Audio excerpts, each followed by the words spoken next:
Uniclac.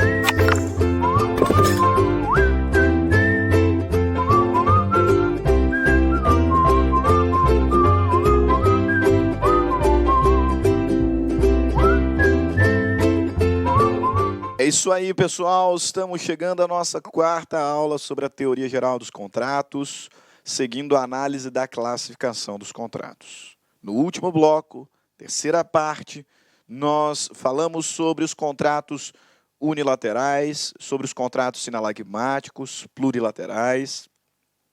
Falamos também sobre os contratos gratuitos e onerosos. Lembro, senhores, que o contrato de mútuo feneratício é uma exceção à regra, porque unilateral e oneroso.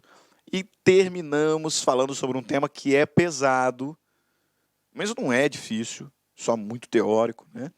Que é a classificação de contratos quanto aos riscos. Contrato comutativo, aquele que é absolutamente determinado quanto às prestações, sendo possível prever, antever quais serão as vantagens e desvantagens de cada um dos contratantes, por isso um contrato mais seguro.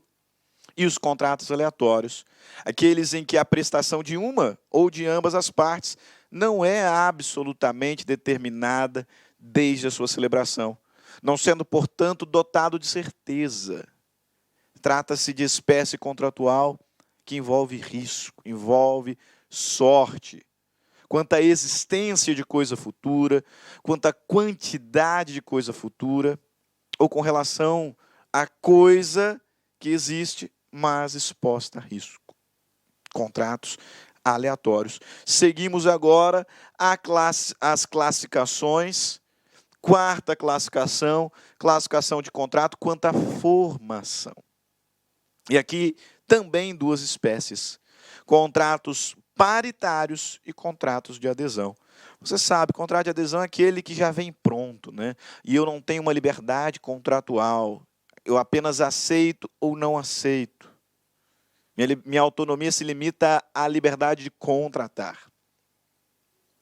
Se é uma mesma classificação, contrato paritário é aquele em que ambas as partes se encontram em igualdade de negociação, equilíbrio de negociação.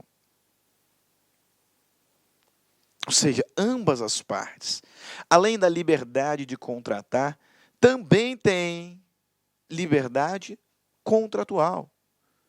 Porque negociam, discutem as cláusulas em igualdade, ou pelo menos em equilíbrio. Por isso, coloco aqui no nosso slide, contratos paritários são aqueles em que as partes encontram-se em situação de igualdade e deliberam de forma livre o seu conteúdo e condições, privilegiando o princípio da autonomia privada, especificamente liberdade contratual.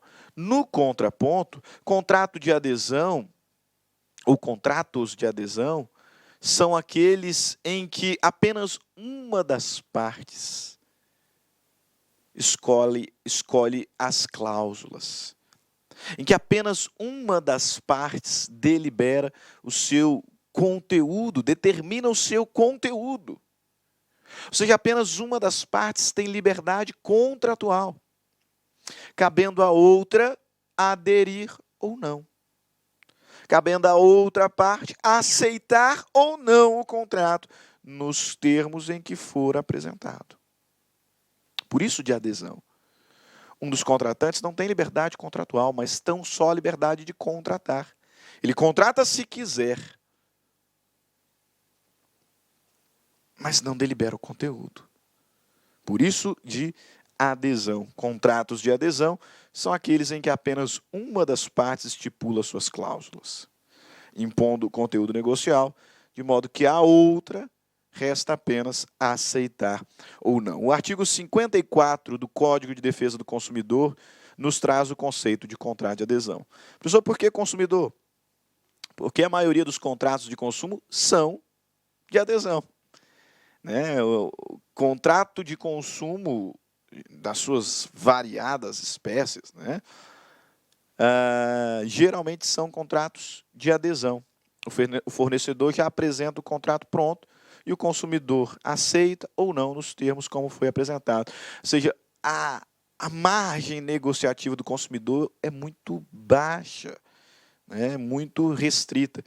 Por isso, de adesão. E por isso é que o conceito de contrato de adesão está lá no CDC, no artigo 54. Veja lá, contrato de adesão é aquele cujas cláusulas tenham sido aprovadas pela autoridade competente ou estabelecidas unilateralmente pelo fornecedor. Contrato de adesão, aquele cujas cláusulas tenham sido estabelecidas unilateralmente pelo fornecedor de produtos ou serviços, sem que o consumidor possa discutir ou modificar substancialmente seu conteúdo. O Código Civil traz 2 artigos específicos nessa parte introdutória, nessa parte de teoria geral, sobre os contratos de adesão.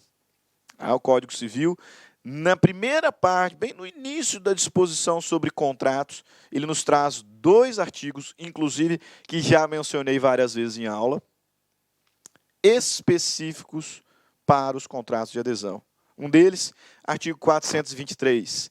Quando houver no contrato de adesão cláusulas ambíguas ou contraditórias, dever-se-á adotar a interpretação mais favorável ao aderente.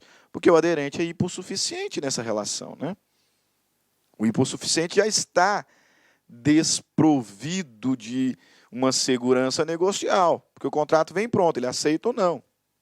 Então, para equilibrar essa situação, o legislador dá uma proteção específica para o aderente. Por isso que, sabendo que as relações de consumo são, em regra, de adesão, é que o código se chama Código de Defesa do Consumidor, porque é o consumidor que tem que ser protegido, tem que ser defendido para equilibrar a relação jurídica. No âmbito civil, no âmbito do Código Civil, isso fica bem claro, quando o legislador diz o seguinte: se no contrato de adesão existir cláusulas ambíguas, cláusulas contraditórias, a interpretação será feita pró-aderente. Pró-aderente. Ok?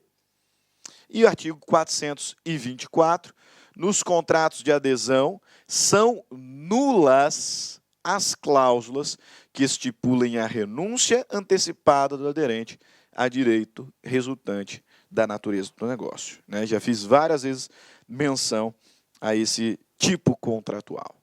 Próxima classificação, classificação de contratos quanto ao aperfeiçoamento, quanto ao momento do aperfeiçoamento. 2 espécies aqui, contratos consensuais e contratos reais. Contratos consensuais, contratos reais. Contratos consensuais são aqueles que se aperfeiçoam no consenso, na manifestação de vontade. As partes deliberaram as cláusulas, no contrato paritário, né? Deliberaram as cláusulas, chegaram no acordo e manifestaram a vontade no sentido de fechar negócio.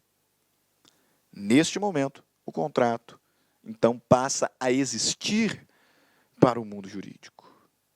Se aperfeiçoa, conclui, na manifestação de vontade. Por isso, o contrato consensual. Já o contrato real é aquele que se aperfeiçoa na tradição, na entrega da coisa, independente da manifestação de vontade das partes. Independente do consenso ou não das partes, das negociações, da proposta, da aceitação, o contrato real é aquele que se aperfeiçoa, é aquele que surge para o mundo jurídico na hora que a coisa é entregue. Exemplo de contrato real, o contrato de mútuo. Eu disse lá atrás que o contrato de mútuo ele é um contrato unilateral, porque apenas uma das partes tem débito. Quando eu leciono essa aula em sala mesmo, na universidade, geralmente os alunos não conseguem entender num primeiro momento por que o contrato de mútuo ele é unilateral. Contrato de mútuo, imagina lá um empréstimo de dinheiro. Ele é unilateral porque só o mutuário tem débito, o mutuante não. Eu falo para eles. Eu estou te emprestando 50 mil reais. Eu, mutuante, não tenho débito nenhum. Você, mutuário, tem. E alguns alunos não conseguem entender isso aqui num primeiro momento e chegam a perguntar, professor, mas se nós assinamos um contrato em que você se compromete a me emprestar 50 mil reais, é lógico que você, mutuante, tem um débito. Qual débito? O débito de me emprestar 50 mil reais. Não tenho. Como não, professor? Mas está lá no contrato. Nós colocamos no contrato que você, Stanley Marcos de Almeida e Costa, se compromete a me emprestar 50 mil reais. Assinamos. Você tem um débito, me emprestar 50 mil reais. Não, não tenho. Não tenho porque, além de unilateral, o contrato de mútuo, ele é real. Ele é um contrato real, portanto, ele é um contrato que se aperfeiçoa na entrega, independente do consenso. Se nós temos aqui um documento assinado, em que eu me comprometo a te emprestar 50 mil reais, e na hora H eu me recusar, você não pode me obrigar a fazê-lo. Porque a despeito do documento, a despeito do título existente, este é um contrato real. Portanto, que se aperfeiçoa na entrega do bem e não no consenso. A despeito do título, a despeito do instrumento, este contrato só surgirá no mundo jurídico na hora que eu te entregar os 50 mil reais. Portanto, quando eu te entregar os 50 mil reais, eu não tenho débito nenhum. Unilateral. Só você. Mais uma vez, cuidado com o mútuo feneratício. O mútuo feneratício é contrato real? É. Porque ele só se aperfeiçoa na entrega. Independente do consenso. É unilateral? É. Porque se ele se aperfeiçoa somente na entrega, o mutuante não tem débito, só o mutuário. Mas ele é oneroso, porque ambas as partes têm vantagens e desvantagens patrimoniais. Ok? Contratos consensuais são aqueles que se formam pela simples manifestação de vontade das partes. Existem e são válidos no exato momento em que as partes entram em consenso, o que ocorre com a aceitação da proposta. Exemplo, contrato de compra e venda, contrato de doação, contrato de locação. Tá? Tem uma espécie de doação que ela é real, a gente vai falar em um momento oportuno, que é a doação manual, é a doação de bens de pequeno valor. Aí ela é real, porque ela só se aperfeiçoa na entrega.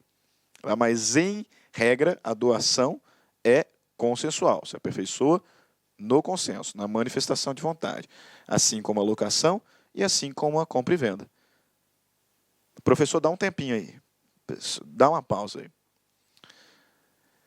Quando nós estudamos obrigações, o senhor falou que na compra e venda, a propriedade do bem é transmitida na entrega, independente do contrato. Inclusive chegou a usar a expressão de que no direito brasileiro o contrato não é suficiente para transmitir a propriedade de bem.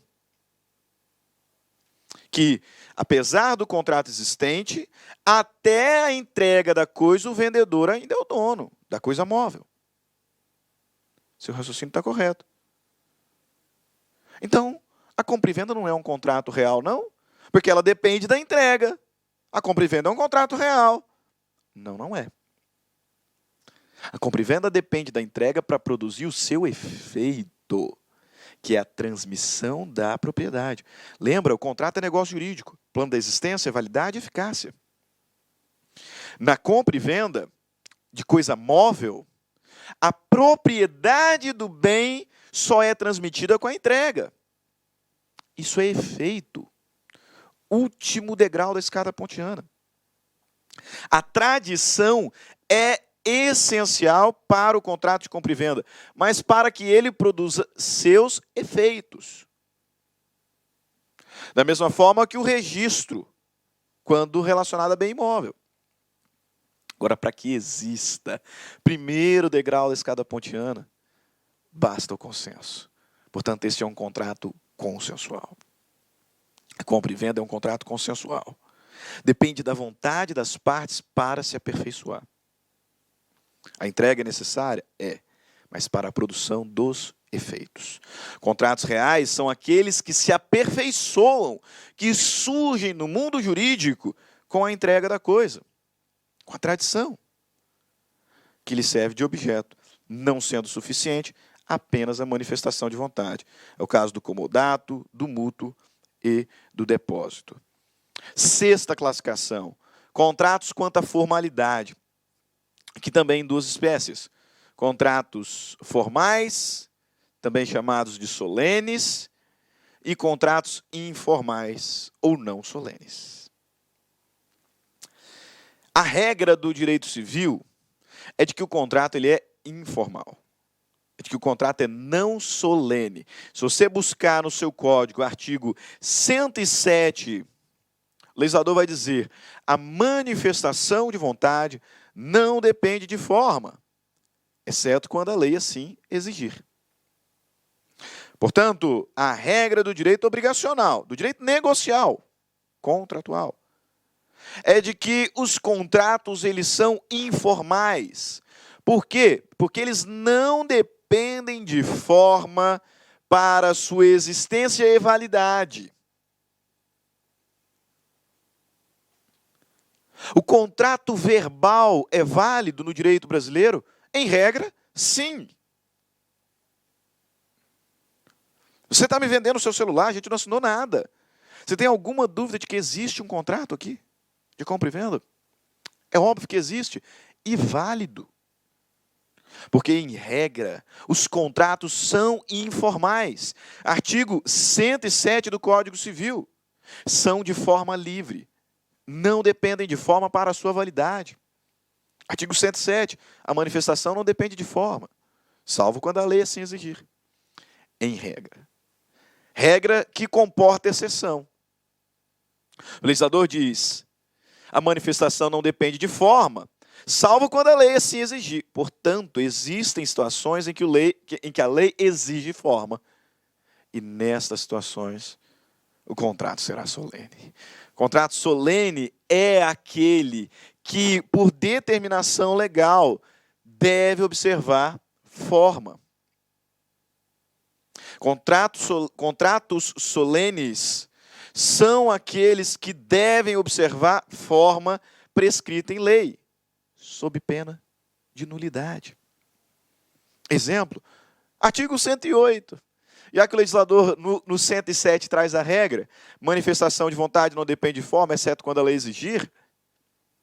No artigo 108, o legislador vai dizer, salvo disposição de lei em contrário, as alienações que envolvam imóveis acima de 30 salários mínimos dependerão de escritura pública para a sua validade. Dependerá para a sua validade a alienação de imóvel que custe mais de 30 salários mínimos vigentes. Forma. Quero te vender o meu imóvel? Custa mais de 30 salários. Quero te vender o meu imóvel? Esse contrato depende para a sua validade de escritura pública. Cuidado, não é reconhecimento de firma. A gente vai ter que ir num cartório de nota fazer uma escritura pública para dar validade ao contrato. O contrato dependerá para a sua validade de escritura pública. E para que você se torne proprietário, um outro ato cartorial é necessário. Qual? O registro. Não confunda escritura pública com registro. A alienação de imóvel acima de 30 salários mínimos depende para a sua validade, segundo degrau da escada pontiana, de escritura pública. E aí o legislador vai dizer no artigo 1227, no artigo 1245, que o registro no cartório de imóveis vai transmitir a propriedade. Mas para o contrato ser válido, como solene que é, dependerá de escritura pública. Mesma coisa o pacto antinupcial. Mesma coisa a cessão de crédito hereditário. Contratos solenes, porque a lei determina a escritura pública como pressuposto de validade. Serão nulos se não observarem a forma. Contratos quanto à previsão legal. Contratos típicos. Aqui bem mais fácil, bem mais tranquilo, mais rápido de ser compreendido. Típicos são aqueles contratos com nomen iuris, ou seja, contratos expressamente previstos na lei, né, compra e venda, depósito, todo contrato que tem nomen iuris, que está previsto na lei, contrato típico. E contratos atípicos são aqueles que não possuem expressa previsão na lei. Mas você sabe, por força do artigo do Código Civil, lá no artigo 425, demonstração da autonomia privada, que o legislador diz, é lícito a celebração de contrato atípico, ou seja, contrato que não tem previsão expressa na lei, desde que não atente contra as normas fundamentais previstas nesse Código. Artigo 425. Ok? Típico, aquele que é tipificado na lei. Está na lei. Atípico, aquele que não tem nomen iuris, não tem previsão expressa na lei, mas que pode ser celebrada por expressa permissão legal, privilegiando o princípio da autonomia privada. Quanto ao momento de execução, 3 espécies contratuais. Contrato de execução instantânea. Contrato de execução instantânea é aquele em que, no mesmo ato, ele é celebrado e cumprido. Quando falarmos sobre a formação do contrato, tem 3 fases de formação do contrato consensual. Negociações preliminares, proposta, aceitação. Aceito o contrato, ele existe no mundo jurídico, o consensual. Por isso nós afirmamos que esse é o momento de conclusão. No contrato, conclusão é o início. Isso mesmo. No contrato, conclusão é o início. O momento de conclusão do contrato é o momento em que o contrato nasce. Professor, você está ficando louco. Não estou não. Porque se eu estivesse ficando louco, você também estaria na hora que, chegando num acordo comigo, disse, fechamos um contrato. Você está me vendendo o seu carro, discutimos o preço, blá, blá, blá, blá, te fiz a proposta, e aí você aceita a proposta e diz, fechamos um contrato. Esse contrato está terminando? Não, ele está iniciando. Conclusão é o momento do início. Ele será extinto na execução, no seu cumprimento. O contrato de execução instantânea é aquele que conclui e é executado num único ato. Contrato de execução instantânea é aquele em que o momento de conclusão e de execução acontece simultaneamente. Chegamos a um acordo e ele é cumprido num único instante. Marca da compra e venda com pagamento à vista. Já o contrato de execução diferida é aquele que é cumprido em um único ato também. Porque o contrato de execução instantânea é aquele que é cumprido em um único ato, no momento presente, logo após a conclusão do contrato. Então ele nasce e se extingue, pronto, num único ato. O contrato de execução diferida também é cumprido em apenas um ato, só que em momento futuro. Perceberam? Na compra e venda de pagamento à vista, você falou assim, é 50 mil reais, perfeito. Concluímos, peguei aqui os 50 mil reais, como se eu tivesse para te pagar à vista, né? Pá, tá aqui, ó, pronto. Acabou. Execução instantânea. Um único ato em momento presente, logo após a conclusão. O contrato de execução diferida é aquele que também é cumprido em apenas um ato, só que em momento futuro. Em momento futuro. Então, ele é concluído num momento e executado em outro. Ele é concluído em um momento, executado de uma só vez, só que no futuro. Por isso, execução diferida. É um contrato, né, que pode sofrer efeitos decorrentes do tempo.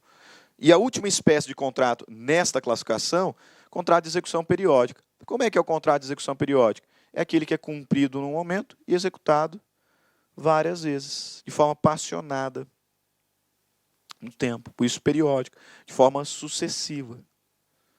Observaram? Contrato de execução instantânea, um único ato, momento presente, logo após a conclusão. Execução diferida, um único ato, momento futuro. Execução periódica, vários atos. Ele é concluído no momento e ele se projeta no tempo. Periodicidade, sucessividade. Contrato de execução periódica. Essa classificação que vai fazer muito efeito, né? Vai ter grande relevância quando nós falarmos sobre a teoria da imprevisão. Tá?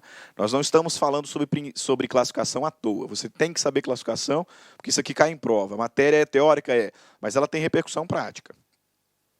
Lá no artigo 478, o legislador vai falar sobre a teoria da imprevisão, a famosa cláusula rebus sic stantibus, e ele vai dizer que a teoria da imprevisão se aplica a contratos de execução diferida e periódica. Vai dizer, nos contratos de execução diferida ou continuada, é possível que uma das prestações se torne excessivamente onerosa para uma das partes por fator alheio extraordinário que possibilita a resolução ou revisão do contrato. Nos contratos de execução diferida ou periódica. A teoria da imprevisão não se aplica aos contratos de execução instantânea, portanto. Nona classificação, quanto à independência, os contratos podem ser principais ou acessórios.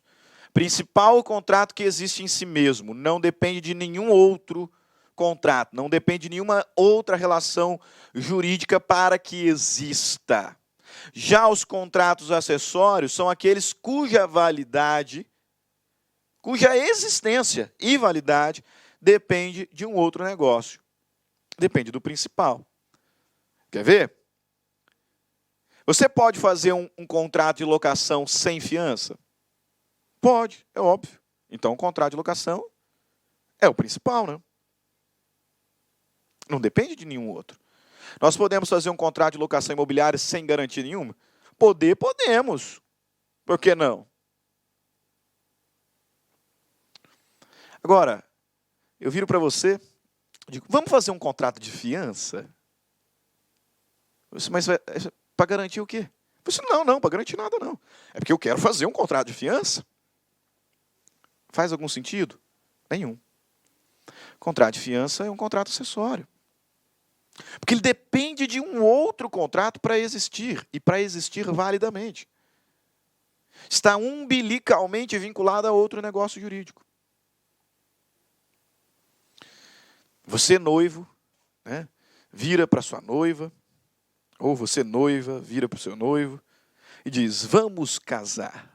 Né? Você fala lá para sua namorada, para o seu namorado, vamos casar. Para casar, vocês precisam fazer um pacto antinupcial? Não. Não precisam. Se não fizer nenhum pacto antinupcial, o regime de bens que regulamentará as relações patrimoniais decorrentes desse casamento será o regime da comunhão parcial de bens. Pronto. Precisa fazer? Não precisa. Portanto, o casamento é um negócio jurídico principal. Existe em si mesmo. Ele não depende de um pacto antinupcial para existir. Agora, você vira para sua namorada e diz, meu amor, vamos fazer um pacto antinupcial? Nessa hora ela chega a chorar, né? Porque ela fala assim, você está me pedindo em casamento? Não, para, não estou te pedindo em casamento. Eu estou te propondo um pacto antinupcial. Eu não estou te pedindo em casamento, longe de mim. Acho que ainda não está na hora de casar, mas a gente... Não faz sentido. Ninguém faz um pacto antinupcial à toa.